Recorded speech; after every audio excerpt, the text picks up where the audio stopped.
Cara Rete Veneta, scrivo da Mussolente, dove vivo e dove da quasi 2 mesi non ci viene recapitata la posta, o meglio, viene recapitata ad un numero civico diverso dal nostro. A scriverci è una nostra affezionata telespettatrice che segnala l'ennesimo disservizio legato alla distribuzione della posta.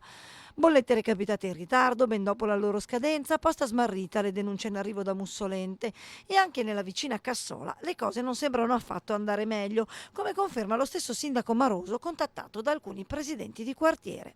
Quello che mi è stato riferito è che in alcune zone ci sono accordi che passano non più quotidianamente ma a giorni alterni. Un problema che, come abbiamo visto questa settimana, non interessa certamente solo il territorio di Cassola, ecco perché Maroso lancia una proposta.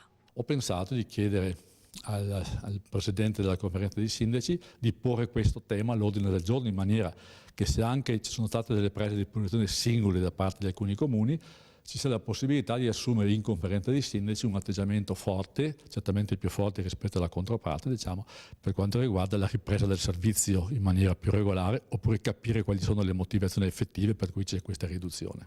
Quindi l'idea sarebbe quella magari anche di convocare in conferenza dei sindaci responsabili delle poste.